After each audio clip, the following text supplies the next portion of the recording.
Praėjusią savaitę Vilniuje Seimo rūmuose Seimo nario Ramūno Vyžinto kvietimu apsilankė delegacija iš Panevėžio apskrities vyriausiojo policijos komisariato. Čia atvyko Panevėžio miesto ir rajono policijos komisariato bendruomenių pareigūnų grupė kartu su savo rėmėjais.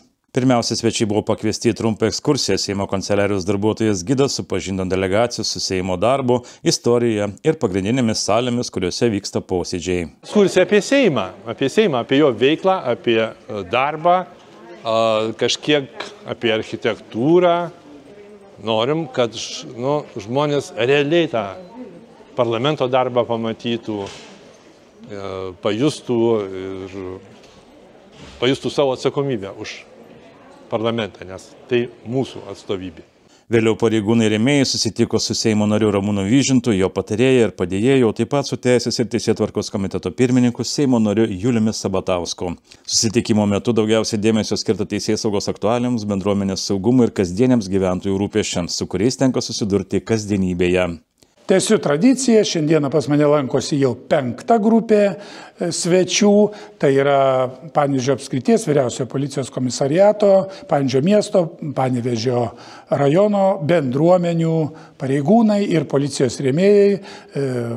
Aš susitikau su jais, pakviečiau Teisės Teisėtvarkos komiteto pirmininką Julių Sabatauską, žmonės išsakė savo problemas, dėl atlyginimo, dėl materialinės bazės, dėl nesukomplektuotų etatų.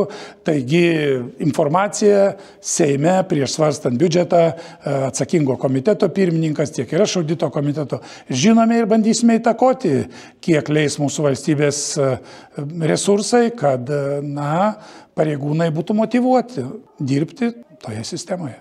Pareigūnai pasidalino savo patirtimi, įžvalgomis apie prevencinį darbą ir bendruomenės policijos vaidmenį. Tokie tiesioginiai pokalbiai suteikia Seimo nariams realistinį vaizdą apie tai, kokios teisinės bazės pataisos ar papildomas finansavimas yra reikalingas efektyviam darbui užtikrinti. Ką tik grįžom iš Lietuvos Respublikos Seimo, susitikom su Seimo nariu Vyžintu. Dėkui jam už šią nuostabią ekskursiją. Dėkui vienam iš dalyvių, kuris pravedė ir supažindino mums su Seimu. Ir žinoma, dėkui visiems, kas čia dalyvavo. Šis vizitas dar kartą patvirtino, kad stiprus bendradarbiavimas tarp bendruomenių ir aukščiausios valdžios institucijų yra raktas į problemų sprendimą. Mes su Seimo nariu labai dažnai vežame ekskursijas į Seimą, jau dabar turim 7, ruošiamės dar keletą vežti.